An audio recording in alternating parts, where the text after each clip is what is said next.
Perfect.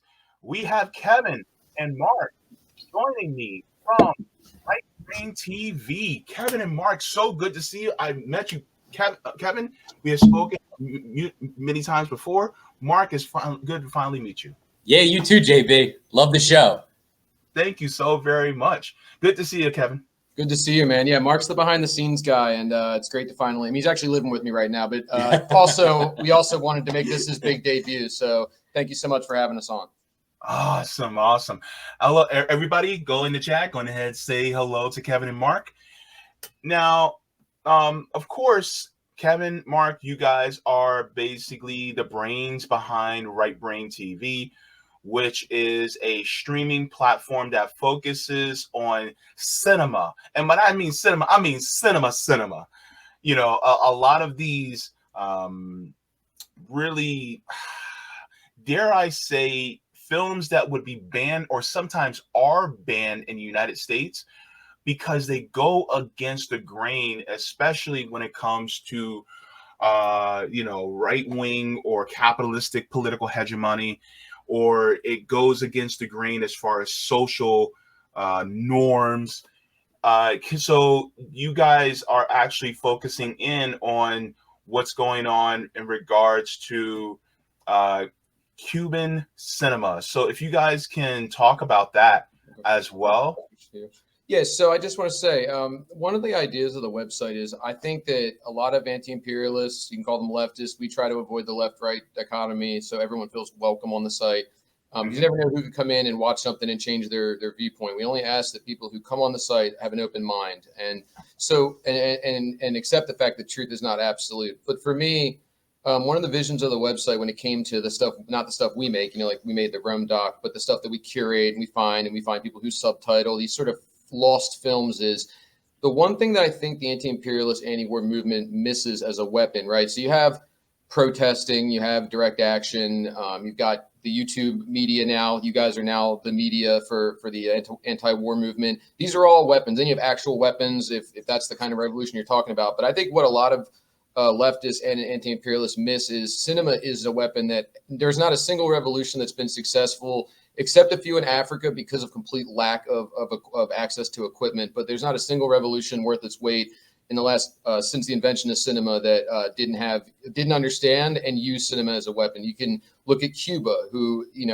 Castro building one of the first big film institutes in Cuba. There was films with Batista, but we'll get to that later. But Vietnam, a lot of people don't know this because our Hollywood and our country don't want you to know this. But the truth is, the history books have always been written by the bourgeoisie, and the stories of the working class, the stories of the revolutionaries were always told through cinema, because all you need is a camera and not a giant printing press, which is what you would need back then. Yeah, and I mean, even the Soviet Union. I know Lenin, apparently he wasn't a big fan personally of films, but he completely understood their propagandistic value. And if you look, they immediately, upon winning the revolution, got started on making films. And one of our favorite filmmakers over here is Sergei Eisenstein. And he did a lot of basically 5-10 years on look backs at the revolution using cinema. And it was supposed to be not only an inspiration, but a learning lesson for, that nascent movement that was still so young. And it's just a huge part. If you're trying to build culture, which is what a lot of politics do, especially in you take over the government. Cinema is going to be your first step. And on the other side of it, like Hitler understood this. In Germany in the 30s and 40s, they immediately captured the German Hollywood and made it UFA. And yeah. Going off that, I mean, it's disturbing to think not only did the U.S. hire Nazis after World War II, but they were heavily influenced in films like The Lion King and Star Wars that stole actual frames from Leni Riefenstahl's film Triumph of the Will, which was Hitler's movie. He basically got his favorite DP in Germany to direct it. She ended up going to Hollywood later, and I think she even walked the streets of Disneyland. But under Hollywood helped try to rebuff her image and make it seem like she was sort of like, she didn't like Hitler. She was forced into it. But if you look back, she actually was totally. But what's interesting is she was an amazing, I'm not saying this, I'm saying the truth. She was an amazing cinematographer to the point where even today they study.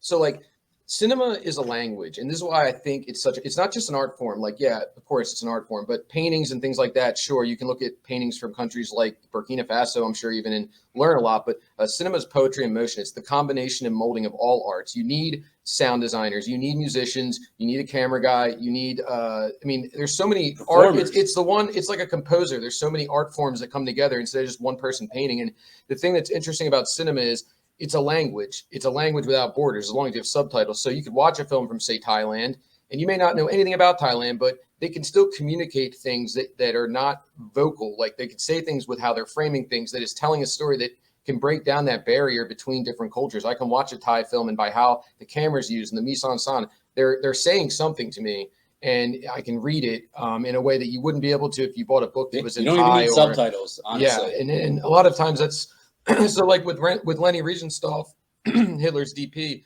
she realized that by the way you frame the camera can psychologically affect the viewer, and they used it for evil. But having Hitler perched upward gave him this feeling of power and looking down on the people.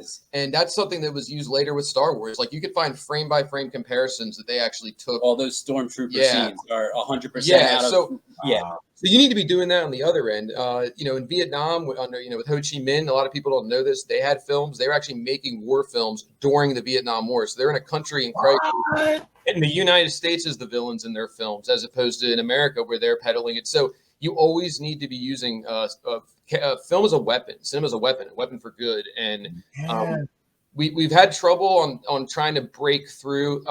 We have our artist community, and some people have crossed over from Rome, but we just are hoping that we can bridge that gap between the activists and people that watch your shows and the people that are very interested in the modern times with the artists, you know what I mean, and try to mold it. Because for me, like, it's good to watch YouTube shows and stay up to date, but the past is how we study the future. So watching a 60s film from Thailand that you may never find that we can put in front of you, or Vietnam, can tell you more about it than probably any history book, and definitely even your favorite anti-war podcaster. So I think that you need both. So we're trying to get this movement to embrace us as a sign of this weapon, because there's a need for it. I don't mean to rant, but the stuff I do see that covers film in this movement is not good. Like Left of the Projector, whatever that podcast is, I think they blocked me. Garbage. And I'll tell you why. You go on their channel and they're talking about fucking Rollerball and RoboCop. What about Battle of Algiers? Yeah. Maybe instead of covering white Hollywood films that maybe had some dystopian elements but were safe enough to get by, you show some of the films like Leela Khaled Hijacker that's banned in England because it's about Palestinian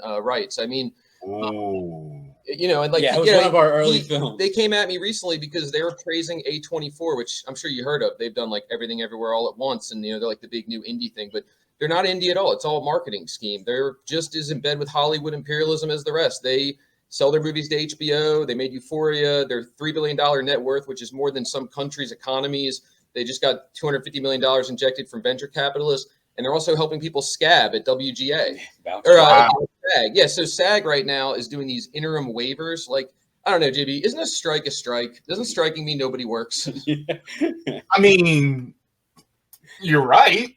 Yeah. Right. So in SAG, I didn't know this. SAG is 160,000 members. Now, some people watch this might say, oh, I don't care about the SAG and writer strike. But we need, even though what they're doing is, they're making propaganda, we still should want solidarity. My thing is, I think that the SAG and WGA, they're big Clinton people, a lot of them, they should be supporting railroad strikers. We should all be supporting each other. But either way, the reason SAG's struggling is there are 160,000 members, and the top 1% is all the A-list celebrities, like Tom Hanks, right? Those are the leverage. If Tom Hanks says I'm not going to work, a studio could shut down.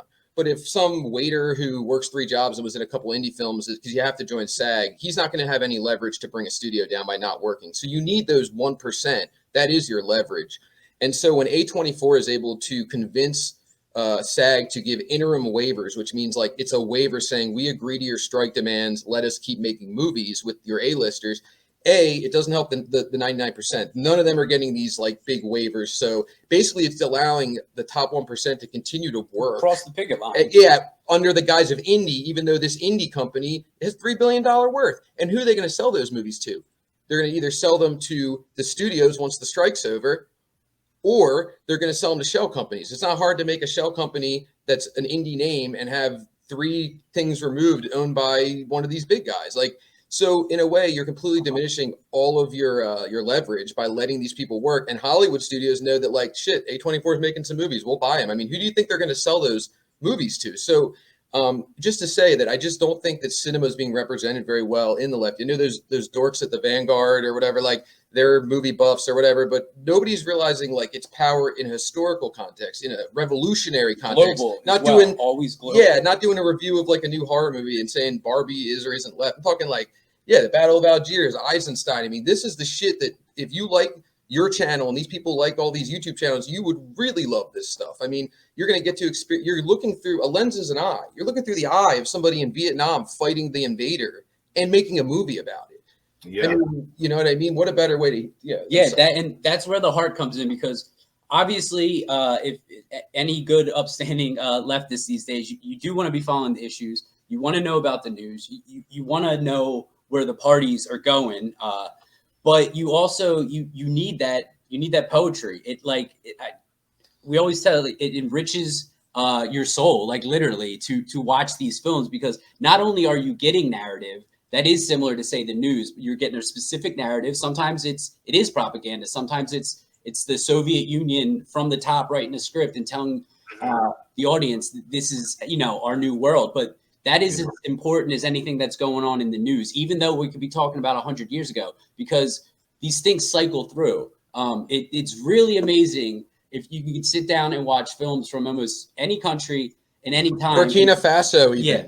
We find films from Burkina Faso. I mean, really. And these themes, they don't happen overnight, right? People want to be free, they want to resist, and sometimes they make it on screen, and there's so much power in it. And we want people to know that, you need your narrative and news, but you also need the art side of it, because it's not telling you how to think or feel. It's actually leaving it an open spectrum, so you can actually insert yourself and say, what would I do? Yeah, and I think that if you're going to be watching all this modern news, we make the case that you should come on our website. I mean, 40% of the content's free. Watch some of the John Pilger documentaries where he went to Cambodia and saw the aftermath of Pol Pot, and you know what I mean. Like, these are eye-opening things that you're basically stepping into the eyes of somebody who's really going out there. And I think that I'm hoping that there can be a sort of a molding of cinema and activism, and that's kind of where this Cuba thing came from.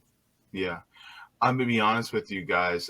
To anybody that's watching right now, that's passion. That is passion. Like, holy shit! Like, we made this platform because there was no one else doing exactly what we wanted to do, and we saw the lane we wanted to drive down. We had to make it ourselves. We had to pave that road. So it's really barren out in this lane. There's like not even electricity out here. I mean, we're like out in no man's land watching movies that you search them on Google and you get like two. You ever see like 2 search results? Yeah. You're like, what?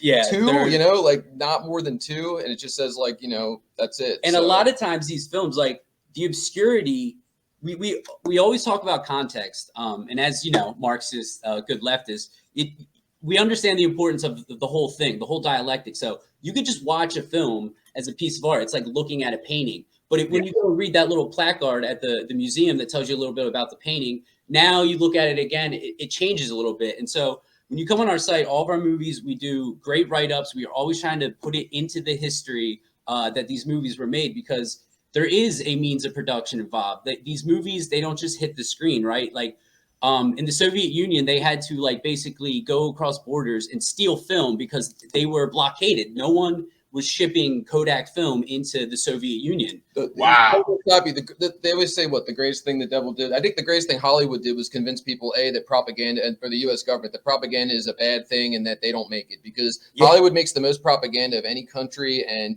they sell it, and they have the largest studios to do it. But propaganda in other countries is not a bad word. It's an arm of any revolutionary movement. It's an arm of any, you know what I mean? It just means I mean, and like I said, it like even if you're a dictator or an incoming president, like the moving image has so much power. And like Kevin started off with, you're combining sound and the color, like the color schemes in movies mean so much. That's part of the language, and there's just so much on display. And people have died making films, and we've agreed, and this is gonna sound crazy to people.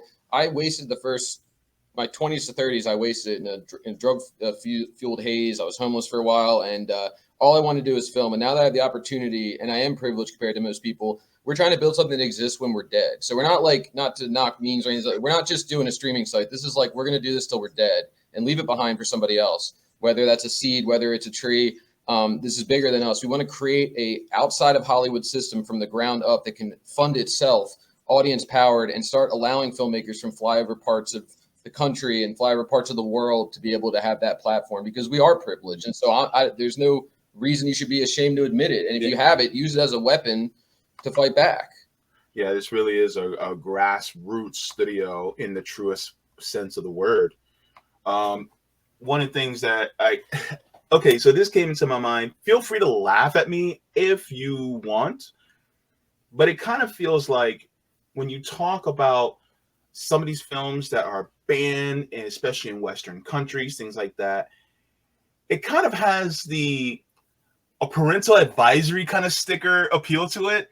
You know how, we pick up that rap album, you see that parental advisory sticker, that's like, that might be good. You know what I'm saying? So I mean, we didn't call it Death to America for no reason. I think there's a self-awareness. And you're right about that. We understand how the marketing is, and we do want people to watch it. I mean, for example, if we would have called it the sanctioned films of DPRK, probably way less people would have watched it, because a lot of people don't even know what that means. North Korea, it hits like, one of the first ideas we had was to do the embargoed films of Cuba and the sanctioned films of North Korea, which are 2 collections on the website. Because we're just like, what would Netflix not have that really should have? And it's like, and it just like boom. And so the thing too is, I think what scares some people as far as film, I know people tell me like the site just seems so dense, and film's this thing I haven't really been following, so I feel like I'm going to be lost.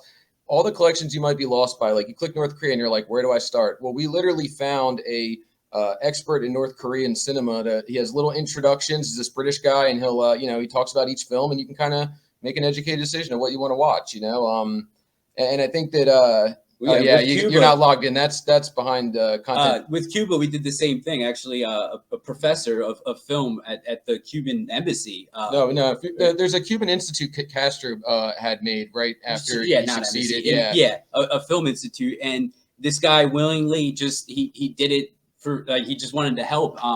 And he was so passionate about these films that he gave us nice little introductions, put everything in kind of a revolutionary context if need be. And like we said, we always want to be situating these films in their time, in their day. And, sometimes the people involved, that means something. The days of letting white people talk for these other people, which is like our first documentary, we had Viggo Mortensen, because he's A-lister, who's going to say no to him, narrating our film about, all these issues like civil rights issues. And it's like, that was one of my biggest regrets, is like, we should have got someone who's Black to tell their own story. Why is Viggo Mortensen doing it? And I think that carries over to this, where it's like, we get this curation isn't just done by like 2 white guys on Wikipedia. It's like, we work with people from Cuba, like an academic who's in Cuba, who's Cuban, helped us pick the list out of what films we were going to share. Same with DPRK. We're always working with people who actually that is their experience. Same with Rome. It's his voice in the movie. It's him doing voiceover. It's him telling his story in his way. Mm-hmm. And I think that's really important. And I need to express my appreciation, because a lot of times when, especially those of us who are of the global majority, who are constantly disenfranchised, we appreciate the solidarity that a lot of white people have with us. The only sometimes setback is the centering of themselves within our movements, where it makes it feel like they just took it over. And so the fact that you guys are like, you know what? No, you guys are going to be the ones in the face of the camera. We're just going to be we're going to be the wheels of the car. We're not going to be the steering wheel. Exactly. And so by letting us be able to drive our own narrative, really, you're taking a step back and saying they have their own sovereignty. They have their own determination. Let them do that themselves. We're the backup let people tell their own. Right? And we're just gonna back you up, right? We're gonna put on the shiny sequin suits. We're all gonna have one mic, and we're just gonna and I appreciate that. And I know you guys got the reference, because of course, right? So I mean, that's what it feels like, and I think that's a great example, and it's very much appreciated. Thank you. I mean, it trickles down into just how we approach everything. Our big thing now is, and this will move into the Cuba thing, is we build a virtual. So we have never taken a profit from the site. I mean, if we had to, we could present the proof of that. We've actually only ever invested in the company. Every bit of money we get from our members goes into getting better content, better website experience, everything. We started from scratch. The site used to load in like 5 minutes on the phone, and now it's it's slowly elevating its way up. But I mean, for us, it's like, no matter what direction we're coming from, we always try to keep in mind the autonomy and allowing people to speak for themselves. So now when we team up with activist groups to do screenings and things like that, we're not trying to create like one movement that, one movement, yes, but one movement, like Rome's talked about, of different factions, different pockets that have their own needs and have their own beliefs. And it's sort of let them be autonomous, and let's all come together as different factions, as opposed to like, we're all going to get under one umbrella. Well, that's going to be really crowded, and different people need different things. So I think that for us, we hope to team up with more activist groups and kind of show that crossover between activism and cinema. And you can't do it without direct action. Always make sure that we're also raising money doing these events. So that's why we reached out. We did a screening with the DPRK organization called Nut It All, and it went really well. We sold a lot of tickets, and we're able to help them get to Korea to continue their work. And we thought, let's do a series of these. And we had just built this virtual theater on the site, kind of like thinking it was still that COVID era. And then we realized like people want to go out. So it's like, why can't there be a virtual theater where that's the lowest common denominator? We can get you in multiple cities with guest speakers. And if you can't make it there, you can still watch it virtually and experience it, and then link all of it together at the end through the Q&A. So it's like we all come together in all the different cities and virtually. So literally nobody can, has to sit out. And so I reached out to Kyla Walsh, who's an amazing activist who's been to Cuba. She was over there with Chris Smalls and recently got arrested for going in I forget what politician's office, and refused to leave. But she's this 19-year-old total badass. And I reached out to her because she had put me in touch with the Cuban film historian for the One Collection. And she was like, I was just thinking about you guys. Like, let's link up on something. Let's try to get some money for Cuba. Let's try to have a night where we agreed to tell the story of Cuba through its own filmmakers, female and male directors. And that's when we came up with this idea. Let's have it in multiple cities and get guest speakers at each one. And if you're in Rhode Island, you can go. And this will be your guest speakers. If you're, in Philly, you can go. So we're trying to sign on as many locations as possible, 15, 20, with 15% of all ticket sales going to getting supplies directly to Cuba. And the beauty is, and even if you're sitting at home right now and you think you can get 5 to 10 people at a local bookstore, all they need to do is throw up Right Brain TV, because the idea is our virtual theater, like Kevin said, lowest common denominator. You could be a member, sit at home and watch it. We're going to be beaming in the Q&As, intros, and speakers. But if you are and it's why we want to do, we're trying to get 20 cities. Like, we want this to be across the country, and you could show up in person to a local radical bookstore, and they'll have it on the screen, and they'll have the speakers there. And it's just, Right Brain's just going to be the net. It can catch it all. We hate all that tech shit. The way we were thinking is make it as easy as possible. We provide you the flyer artwork because we have in-house artists. We'll give you the flyer artwork. We'll give you the live stream, and we'll get guest speakers to come in your city through the organization we're teamed with, which is the National Network of Cuba is doing it with us. They have speakers in like every city. So you have a bookstore, we can get you speakers. We can get you the movie curation to play on your projector. And we can make sure the aid gets where it needs to go. And all you have to do is provide the space. We have on-the-ground organizing with the National Network of Cuba to get people to show up. It's plug and play, basically, if you have a space.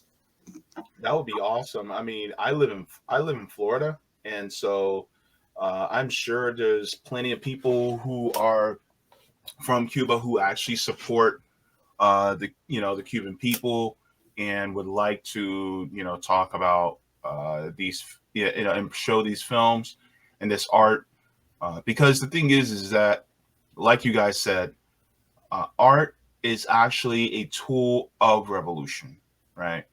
If you guys have probably saw earlier, I had on Lee Camp. Lee Camp is a comedian on top of being an activist as well, and that is one part of an art form that I see is also being is being twisted into being for the empire. You know what I mean?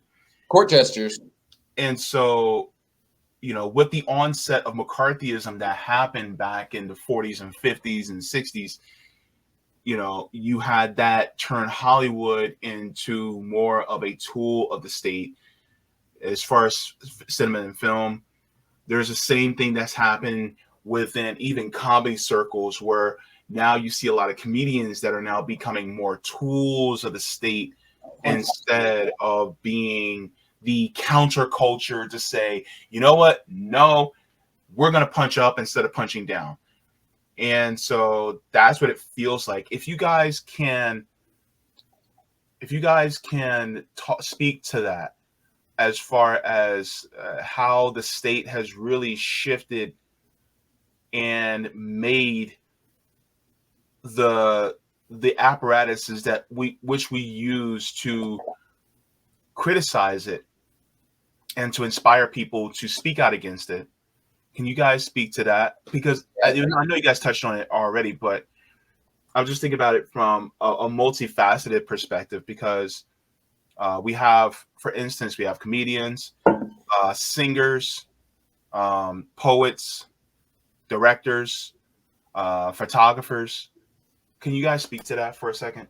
Yeah, I think it goes back to an Upton Sinclair quote. He wrote The Jungle, where he posed as a factory worker in like Chicago in the 30s or when it was. Yeah, even earlier. Yeah, and he basically saw how they were exploiting people. But he was saying, as a journalist at the time, that journalist jobs and artists in general was to diagnose, like a doctor would, the infections or issues happening under the surface of society. But what happens when they're bought off and their job is to not report about these sort of infections and these things that are happening in society that are hurting, that are rotting the country to its core, and they're paid to ignore it. And I mean, a country will die. So I think that we saw that in real time. I'm a big believer in the philosopher Hegel's idea that things kind of are microcosms of each other, in a sense, like humanity from the Stone Age to now, right? Like the Stone Age, he believes humanity is in itself the cycle of a human's life, with the cave people being infants because they have no self-awareness, and we're now almost moving into adulthood possibly. So we're at a crossroads of where we go next. But what we've seen is when Hollywood first started out, vaudeville and things like that, and I don't think that the government was even aware of how it could be used as power. They had very little interest in it. And I think that once crime films, specifically when crime films got really popular, you can find old films where the FBI would actually have like a little quote at the beginning of a James Cagney movie, or like at the end of the movie, the Cagney or Scarface would always get killed by the FBI, the good guys, the G-men. But and then the war propaganda that you would see after that. But there was a period in the 70s for just a brief moment, and that's what I feel like cyclically we're approaching, which is why we're building this, is there's this bit of opportunity of indie and underground filmmaking. And in the 70s, I mean, look, Hollywood at the end of the day, they're about money. So when Taxi Driver and these very untraditional films that were pretty intense and pretty controversial are making money, they'll play them. And at the end of the day, there was this brief period where they were giving a lot of studio power to regular people who had some pretty big ideas. But yeah, and like first-time directors, young and upcoming actors, and it was. I mean, they call it the American New Wave, which was actually people think America's always first in these things, but you had the French New Wave and the like Italian neorealism, like all these other countries were far ahead of us, and we finally caught up in the early 70s. And with the Vietnam War and everything, that's when you finally started seeing regular filmmakers fighting back a little bit with films like there's so many. Oh yeah, like Last American Picture Show is a great example. It's a first-time director. He got some bunch of no names. It's a black and white film in a dusty Texas town, and it tells just a very small-time story that can kind of be understood by a lot of people. But what happened was those movies increasingly got more successful, and then you get a guy like Steven Spielberg comes along, makes blockbuster Jaws, because he is part of this indie movement. But then he's so easily co-opted. And you can look at the rest of his filmography, and he's very much in touch with like the state apparatus. His films always have, the good guys are winning, and the good guys happen to be from America. Even Schindler's List is a total act of buffoonery. I mean, Stanley Kubrick didn't want to make that shit when they asked him. He's like, I'm not making that. And he told Spielberg he shouldn't make it either because it's propaganda. Schindler was a piece of garbage. And the big moment at the end where he's saying this car could have been a person, like, why is this movie about you? Why is this movie about like one of those people who, But yeah, so Steven Spielberg was a part of that 70s movement of like what they called the new wave. Dennis Hopper was in it with Easy Rider and these people that were challenging cinema and the language. But once he made Jaws and he made his hit, he was co-opted and they were like, oh, this is where the money is. And it made it very easy to sort of fearmonger other studios and persuade them that, this movement's dead and this is where we're headed and make mindless films, not knocking Jaws. We love Jaws, but what really hurt it was Clinton. I mean, Clinton passing laws in the 90s that allowed, 5 companies to essentially consolidate all of what's on television and take over the control machine. That was the first part of it. And then the studio mergers is the other version of that. So now you've got like 5 companies on this side that own everything on TV, and some of them even on this side that own everything that's being made in the movies. And the modern indie film is nothing more than branding. It's a shell company owned by a larger corporation that is going to make sure. I'm not going to say who it was, but I know a guy who made a film about he spent 6 years with these Palestinian guys who would soup up their cars like Mad Max style. They're real guys, and they're called devil drivers. They drive through the deserts near Jerusalem with Palestinians ducked down in their car, and they outrun the IDF. I mean, these guys are nuts, and they sneak Palestinians into Israel so they can work. Like, yeah, it's crazy. Like the movie has them like he's in the back seat of the car while this is going on. And I was on a call with him today, and he was telling me like because we wanted the movie that nobody would touch it. Nobody would touch it, even not allowed to even be played in some countries. So if you think that we've come a long way, you're sadly mistaken. Top Gun and all these movies are nothing more than war propaganda. If you see any leftist or any like lefty film person that's like really giving any oxygen to something like Top Gun, they're a dupe. They're a total dupe. I mean, you could say the cinematography is good if you want. I think it's pretty pedestrian, but like I'm not saying this from a snob perspective. I'm saying look at the ethos of what that film's pushing, that it's sexy to commit imperialism, that they're trying to make it palatable again to watch Jack Ryan or whatever, CIA agent, like, oh, it's sexy to be in the CIA. They forget to mention the human trafficking or the drug dealing or the imperialism or the illegal coups. How come, they always frame elections across the world. The villain of every Bond movie is like a Russian or like a diabolical guy from a country that, most Americans can't pronounce. And so even go back to James Bond, who was he's a British intelligence agent based on a real British intelligence agent. Like they've been trying to make the empire sexy, and they've been trying to use Hollywood as like the way we should be using it. So if they're going to use it as an arm to brainwash the masses, which I think film might be even brainwashing more people than the media, because more people, you know what I mean? Like, but here's my question though. Because when you think about movies like Star Wars, it's basically the little guy that's being oppressed by this big empire. Isn't there this huge hunger for that type of story being shown, but from a real life lens? Because the thing is like when I think of, like, for instance, the Black Panther Party or the Viet Cong or oh my God, I forget the Sandinista. When you think about all these people, they're constantly vilified. But if you were to put it in a more, I wouldn't even say more of a lens where they're favored, but more of just an honest lens, you're going to have people cheering for them left and right. You're right. People do want that. There's an inherent instinct, like you said, that we want the little guy to destroy the empire. For some reason, when you put it in current political, people are like, oh, well, no, I love Star Wars, but I would never do that. And that's what that has become such a big industry, and it's T-shirts at Target and video games and all this stuff. It just feels like it's just another thing people do. It's another thing you can get into. I mean, Star Wars is, and actually George Lucas comes out of this 70s period we were talking about. He was one of these indie filmmakers, and it's totally ironic because between Jaws and that, they invented the blockbuster and both just cashed out basically the rest of their careers. I will say, as much as George Lucas gets some shit, if you watch some of his interviews, he's definitely a guy who intended for Star Wars to be an anti-imperialist film. I know it sounds crazy coming from me, but his interviews track that he conceived the empire to be America. I mean, that's pretty much what he was saying in the interviews. Yeah, it's just, and that is the power of all this money and Hollywood. Sometimes we refer to it as this big creature, but it's a monster. It can just swallow these things up, and even if they did have an edge to them, Yeah, my it gets friend, dull. our friend calls it the movie industrial complex. It's an whole another arm of the whole thing that no one thinks about. But no, I mean, I think that the thing with what you're saying, I completely agree with, is that, like, you know, why can't we have films like that? And the thing is, all we've been told from our entry into the industry 10 years ago is that what we do is niche. And then I was blacklisted for my beliefs, and I can't get a job in the industry. It's like, it's niche. You can't be in this festival. No one wants to watch this. But like, it's crazy because we almost have 500,000 visits to the website. We don't even do what's that? SEO, yeah. SEO is like you pay someone to come in, they do keyword links and all that. We don't even do that, which most companies do. We just don't do it at all. And like, we don't really need to be at the top of Google search.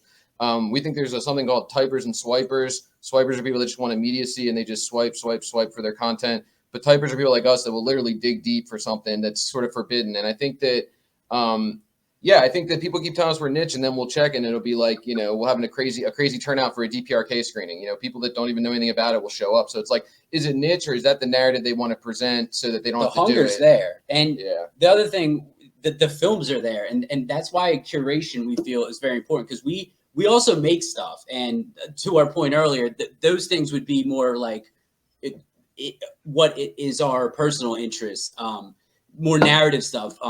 But when we curate, like, you got to think it's 100+ years of cinema from all over the world, and we've only every country has a cinema program, at least now, and even Nigeria has Nollywood. I mean, really. Yeah, but no one knows about these. There's all the top 10 hits on Netflix that everyone talks about, the 2 good shows on HBO that people discuss at work, and everything else is just. Yeah, it swipes by. People have no attention span for it. And we want to change that. We want to show that there's interest. We've mentioned the movie a couple times, but the Battle of Algiers is a fantastic film. You want a real life Star Wars, the little guys are trying to beat back the Empire. Yeah. It's about these. They're trying to get the French out of the Algerian Revolution. It couldn't be more relevant to right now. Like, I understand people wanting to watch, and I love your show. I'm not in any way, but I'm saying, in addition to watching shows as good as yours to get that perspective on what's happening in Africa, why not watch like the Battle of Algiers, where you can actually see firsthand a film about a country, about the Algerian Revolution, where they kicked the French out. You know, they fought back against the French, and you have like the French colonialists in the film, and it's a clash between the two. It's shot sort of fake documentary, but based on real events. I mean, it's a masterfully made film. I mean, it's grueling. There's a scene in a cafe with a bomb, and it's like 5 minutes long. You feel like you're in the room for 20 minutes. There's just so much tension, and like, so that's the thing. You can make a good movie that is fun to watch, and it also have an edge. What happens nowadays is just, like I said, everything gets blunted. Everything ends up reifying the system. Everything just wants you to watch this and then go on to the next one. You know, wait, when's the sequel? When's the spinoff? When's the prequel? It's a form of corporate. Stop us at any time, but it's a form of corporate colonialism. It's a lot like what Chris Hedges has spoken about, where, you know, the people wanted Patrice Lumumba, but instead they took him out and they put up Mobutu, and he's a blackface that will do exactly what they want. They don't want a fresh black director like Boots Riley to come and light the system on fire. They want like a Tyler Perry, someone they can co-opt and say, no, look, we are doing, like, you think Tyler Perry would be okay with all the stuff we're doing if he's black? And that is a way to, it kind of gives people a false impression, like, oh, Hollywood's diverse. It's like, it's not. It's not diverse in thought. Maybe they have a bunch of different kinds of people all pushing the empire, just like Congress, where it's like, we have the first ever trans person, and they're an imperialist. It's like, okay, so who gives a fuck? You know what I mean? Like, and Hollywood is a microcosm of the political establishment. Yeah, it's far more a part of it than people realize. Sorry, I know we don't get on these a lot. No one ever invites us, so we don't Twitter beef enough. Uncorked, we don't get on enough Twitter beefs to get on a show. So we're trying to get it all in there. No, it's all good. Just a question to ask you guys about directors like Bong Joon-ho and people like Hwan Dong-hyuk. They've respectively directed movies like Parasite, and then you have the director of Squid Game, which these are really well received, but they also question the system. They actually critique the system from a cinema perspective.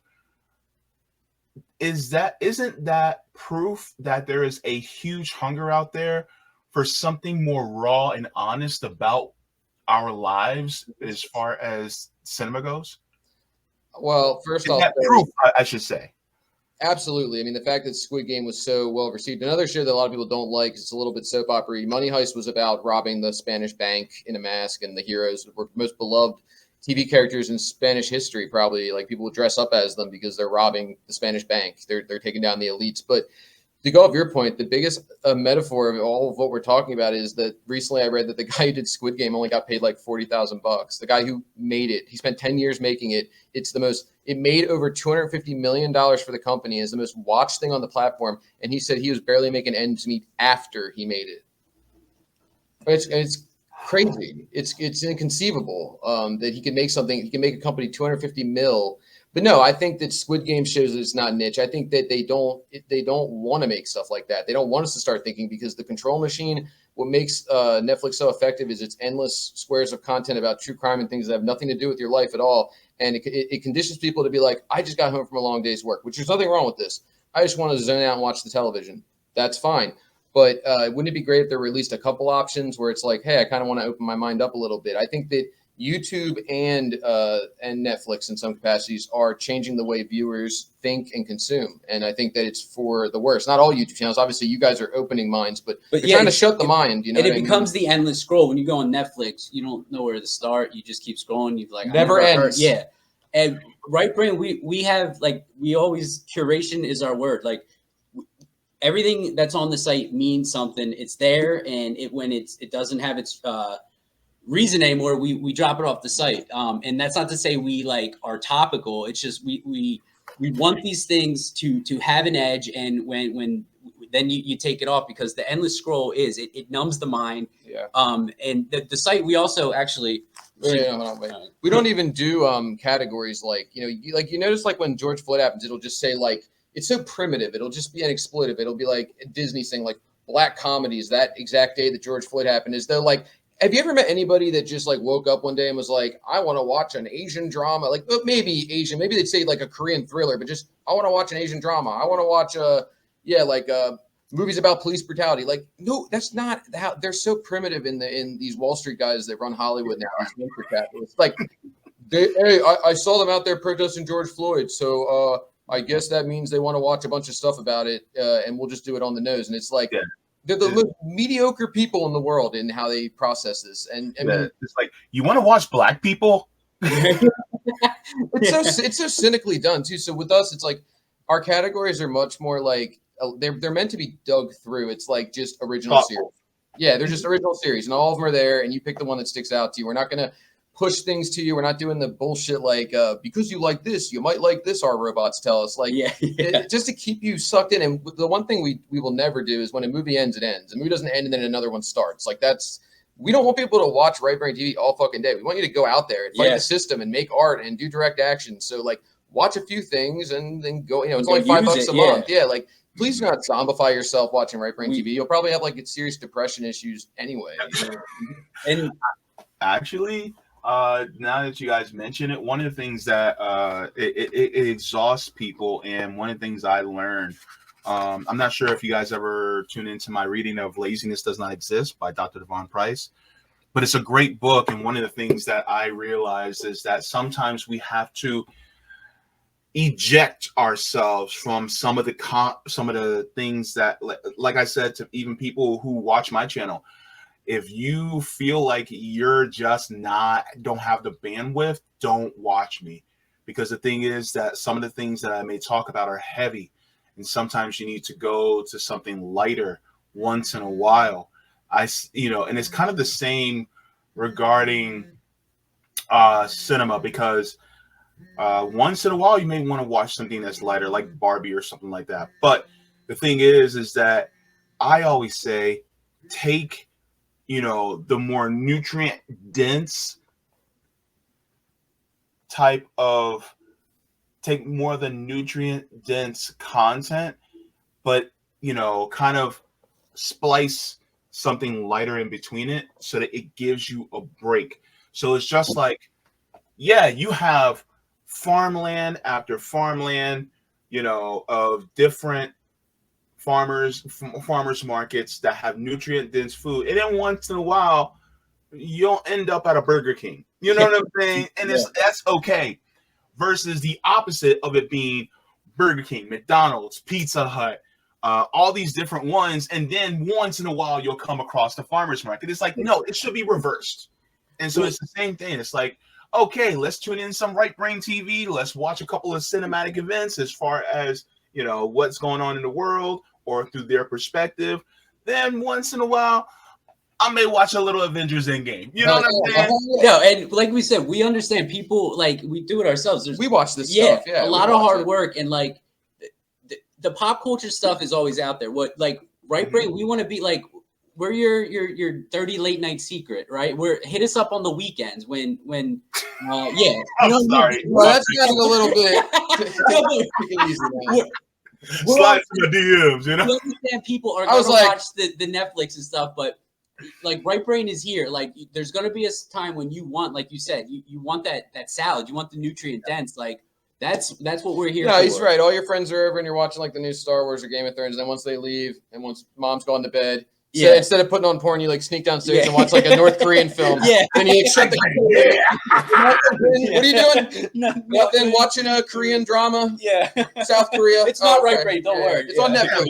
Pour a glass of rosé and just enjoy it. All right. The funny thing is, if somebody walked in while you're watching like a DPRK film, because we get a lot of flack for that collection. We actually had a member who was South Korean and way back when we were starting the website, and she ended up leaving. But we weren't budging on the DPRK thing. But if you were to walk in on a DPRK film, you'd see like someone working on a farm. Like, their films are about, like, they don't have like love interests usually. They're about like working and workers' rights, building community. Mark's Kim's father was like a huge film buff. He's written books on it and everything. So, and there's actually the story where it's a lie, like what you hear about the Communist Museum, sort of like they've changed the truth behind Stalin and the deaths under him. But with Kim, it's crazy because he was basically being shut out by all the film industries, and he loved movies, so he wanted to make more. So there was this South Korean filmmaker who was really good I think in the 60s or 70s, and they kidnapped him because he wasn't allowed to work in North Korea. They offered him a lot of money, but he couldn't take it, so he got kidnapped, and he made like 6 movies under DPRK. The idea that you could kidnap someone and make them direct a movie is just like hilarious. Like, it's just impossible to believe. It's a joke. It's like it's a movie in itself, right? Villain type shit. And the truth is, he probably got paid a lot of money and just pretended to get kidnapped, and he made probably the worst Godzilla movie ever. It's this North Korean Godzilla movie called Pulgasari. It's like, it's hilarious. It's like, it's so bad, but no, I mean, I think that I think people do want to start seeing more stuff like this, and that's why I think the Cuban film is going to be cool, because we're going to play 8 instead of doing like a feature film. We're going to do 8 short films. And what you'll see is the story of Cuba told. We have a couple that are before, when Batista was in power, very different looking film. And then you have movies made during the revolution, which is crazy that they were making movies while they were overthrowing a fascist government. And then you have once Castro got in power, another 2 movies. And then we're going to finish off with 2 made about 10 years later when they were redeveloping the country. But what's cool is not only do you see like a revolution happening over these 8 films and see history of Cuba told by the people that were there, but you actually see the cinema start to change. Under Batista, it's much more Hollywood influenced. He was a Hollywood puppet, or he was a U.S. puppet, so he made very melodramatic, pretty standard fare. But as the revolution starts to happen, you see filmmakers starting to do some pretty crazy shit, right? Like, they feel free and liberated, and they're starting to challenge and do different things, and it's cool to see the cinematic revolution happening there of how they approach film is mirroring what the actual revolution happening in the country. Yeah, this is a wonderful, and the one that stands out to me is with the one titled "I Am Cuba." Yes, that that one to look.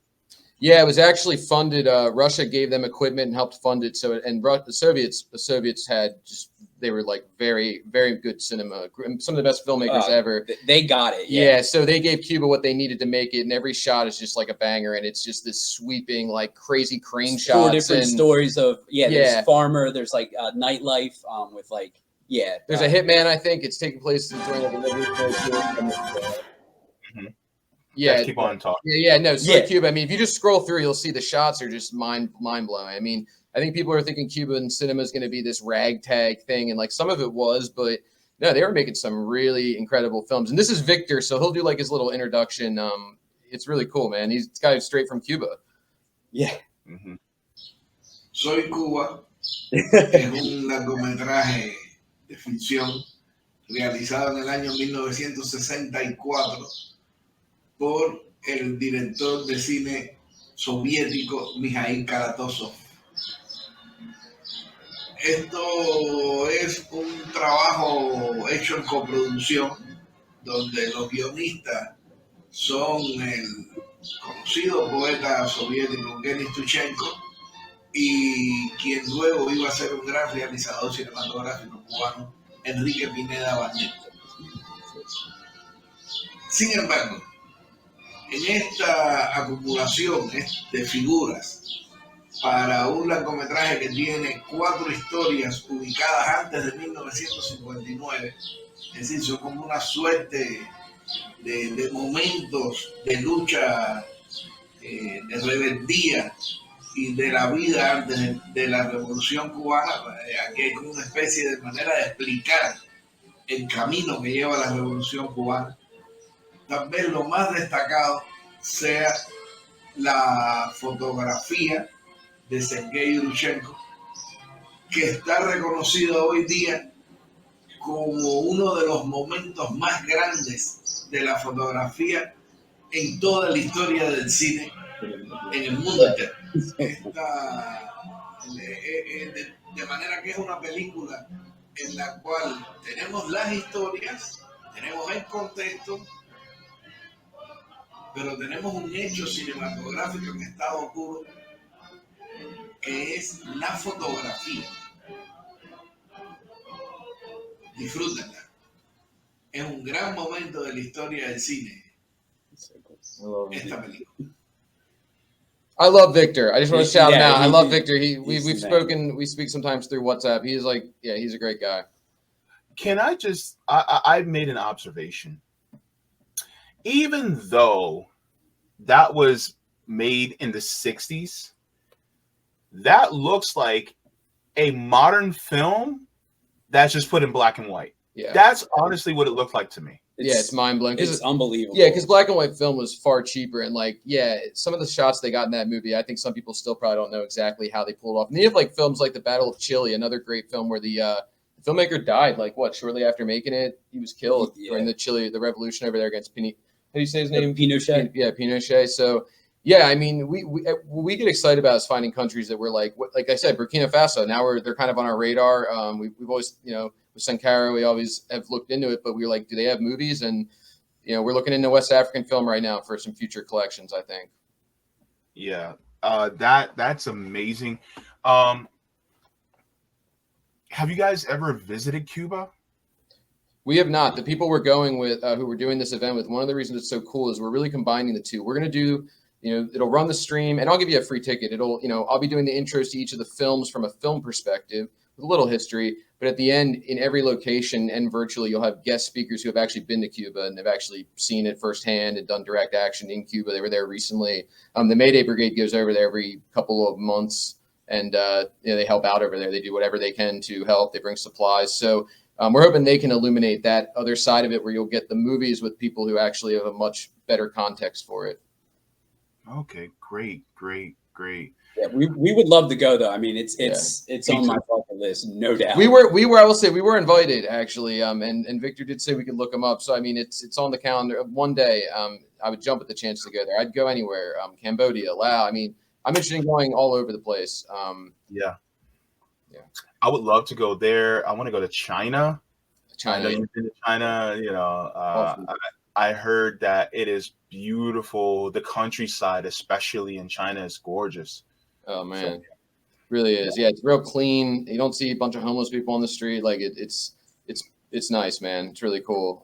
And I don't know about now. They used to love Westerners. I think that our government has probably made it worse for us. But when I went over there years ago, they would they bought me food one time. They would take like pictures of me on their social media for Weibo or whatever. It was like really like maybe like over the top. Like, hey, I ain't that great. I'm just an American. But they're just so different there as far as not wanting to impose. And that goes back to Mao.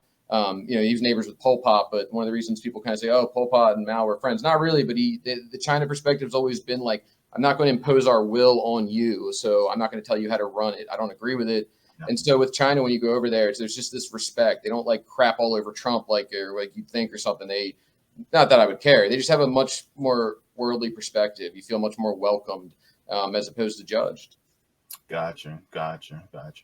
Now, as far as anybody who's watching, the link also to Right Brain Studios is also in the description.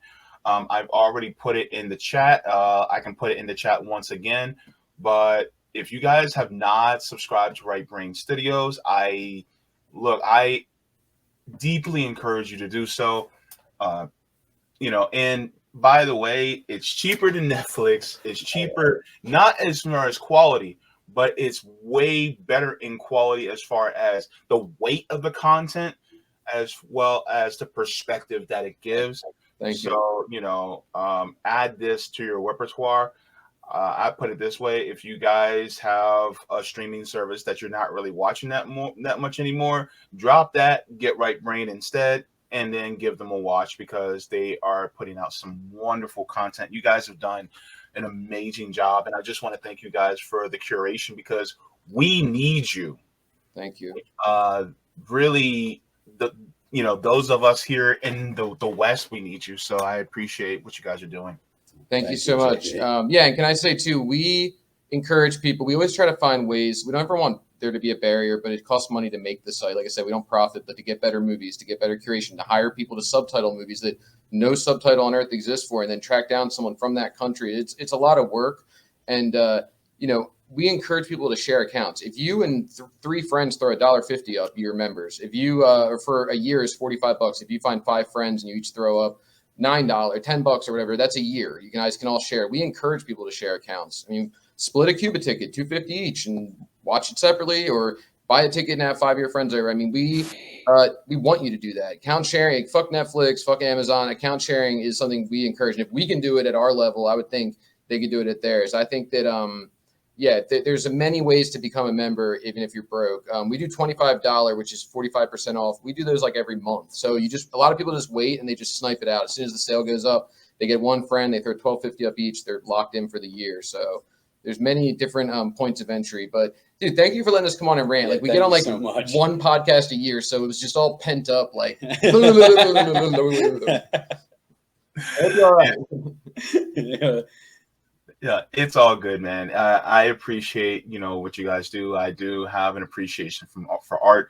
I am a very extremely novice amateur photographer, so I love it. My boyfriend's a photographer, so as far as art goes, we definitely have an appreciation towards it.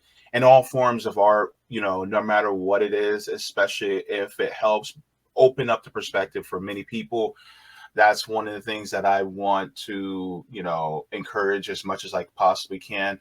Just a couple of chats, if you guys don't mind, if I can show these as well before I send you guys off. Marco says Lucasfilm was an independent film. It wasn't produced by Hollywood. Star Wars was fined millions for violating union rules. Credits at the end instead of beginning. That was interesting. I didn't realize that. Lucasfilm. Yeah. Well, yeah, and I think that's part of what we were saying is that movie, even if it did have, I wouldn't call it revolutionary potential, but it has an insurrectionary tone. But yeah, once it gets incorporated and Hollywood does come knocking, as we see now, it's a whole other thing. They're gonna neuter all that stuff. Yeah. That's you might get a few things. There's actually this show that I recommend everybody watch on YouTube. I think you can find it, called The Bad Kids. It's a Chinese show that was made 2 years ago. That's like probably one of the best shows ever made. It's a thriller. But the way they got away with it is there's this really controversial writer in China, like Brutal. He writes true crime. And they made a show where they hinted at things to get around censorship of what's really happening in the story, enough where you can get that. But the censors in China, it went right over their heads. They managed to actually trick the censors and get it out there. And it's an amazing show about these 3 delinquent poor kids in China that start blackmailing a teacher who killed somebody, and they saw it happen. But if you watch it, it's really cool to see how you can get around censorship. Rod Serling did it with the Twilight Zone. It's like, no, I'm not talking about what's happening here. This is in the future. And the censors would be like, oh, okay, sure. It's like you got to get creative with it sometimes. Yeah, definitely. Another one from We Need Critical Thinking says, have the fellas ever watched the classic movie, The Magic Christian? Yeah, he's talking about the Ringo Starr. Yeah. Peter Sellers. Yeah, we've seen it. Peter Sellers, Ringo Starr. Yeah. I mean, and that was a fun time in film too. Like we were saying, we didn't even get into it. You'll have to listen to the podcast on the site. We have a lot of film history as well, origins of cinema. But the blacklist, which you did mention, the Hollywood McCarthyism, that didn't get broken up until the 60s. So when movies like that and the counterculture could start getting involved, and you start getting some really goofy movies. And it's a lot of fun. We love the 60s. That's like, yeah. Thumbs up for that. And thumbs up that you know that film. Yeah, because I think only Ringo Starr, his wife, and maybe a couple of their friends know that film. So,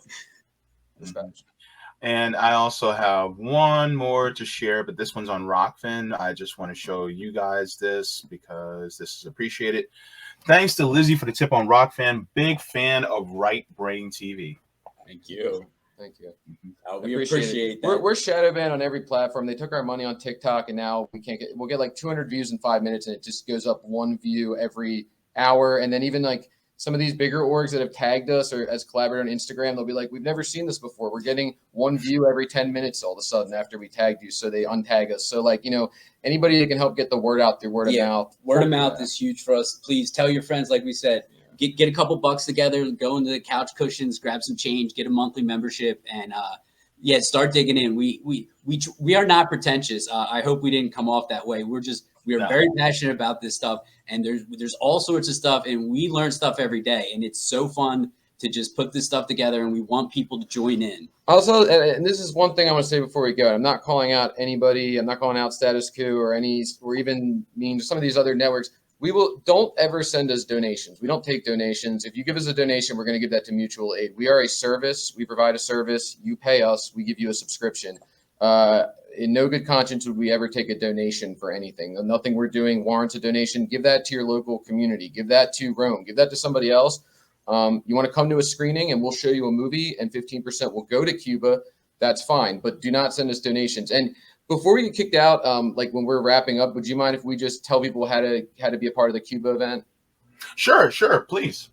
Yeah, so it looks confusing because it's like there's multiple flyers, but basically, if you go on rightbrainstudios.tv, which is our website, and go to the become a member, you'll see what's called the box office, and it'll tell you what cities you can buy tickets to presently. We're constantly adding more, and if it's not playing in your city, you can buy a virtual ticket for $5. And the day of the screening, you just log on like you're going. 31st. Yeah, August 31st at 8 p.m. You can come in at 7 p.m. We do a pre-show. There'll be Cuban music playing and newsreels and things to set the tone. But yeah, you just show up before the screening starts at 8 p.m. and you can watch it right from your home. Just log in. That's how we know that you bought a ticket. But yeah, and then we have these magazines. There's not many left. We only did one run of them. Guerrilla Magazine. These feature writers from around the world in war-torn countries. We only published 2 of them because we paid every writer, which nobody does. So we couldn't make any more. Cambodia, Malaysia. There's a Palestinian article. There's a woman who's a Muslim who did a 9/11 retrospective 20-year anniversary being a Muslim and about how bad it was for Muslims post 9/11. With interviews with like guys who were like illegally detained in Guantanamo end up being innocent. It's a really we joke around. It's not light reading, but we have like recipes, political cartoons. There's some fun stuff. Guerrilla recipes is what we call them. Like Castor's favorite sandwich he made during the Revolution. The Black Panther's mixed drink, the bad motherfuckers in there. And, it's cool. Yeah, because actually, in fact, it was Asada Shakur that actually talked about a drink that they used to have.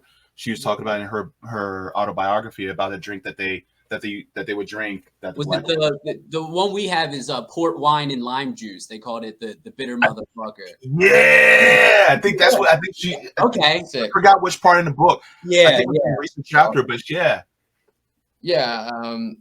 just we have a couple of these left. There's like maybe we're only gonna run them once. Yeah, so if you want one, just send us a DM. They're like $7, and they're like we printed them on like good paper. We did all the things you're not supposed to do. Making your first magazine, raised covers. It's involved. Yes, we have like 100 of them laying around. So, all right, cool beans. Yeah, so look, if you guys are on Twitter, go ahead and look up Right Brain Studios. That's also linked in the description down below. Make sure to subscribe to them.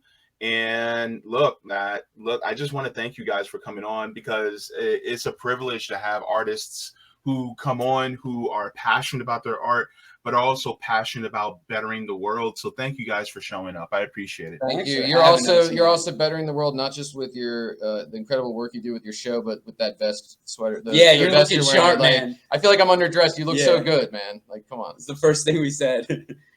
Mm-hmm. So you're looking sharp. Thank Yeah. you. Hey, and by the way, I'll send you guys my email in the private chat. And then Mark, if you want to, you can also connect with me as well. So that we can also keep in contact, because I already have contact with Kevin. So, all Yeah, three. no, that would be great. And yeah, we're definitely gonna get you a ticket. Free ticket, Yeah, for for the the upcoming. Cuban Yeah, for August 31st. Everybody in RBN, free tickets across the Yeah. board. I already told Rome, across the board. Yeah, and we have the Rome movie, Rome Death to America, too, on the website. Yeah, we worked with, That was Copeland Rome. Yeah, That was great. We'll let you go. We know that we've taken up. Thanks for letting us rant, Yeah, man. thank Nobody you so does. much. So Yeah. it's just all pent up. I feel so Feel much free to better. come back and rant anytime. I feel like I just went to a priest. I got it all out, Yeah. except without the whole molestation. Started. Priest is probably a bad example. Yeah, Yeah. something more like Anyway, thank you, and everybody have a great rest of your week. All right, man. Take care, guys. All right. Bye-bye.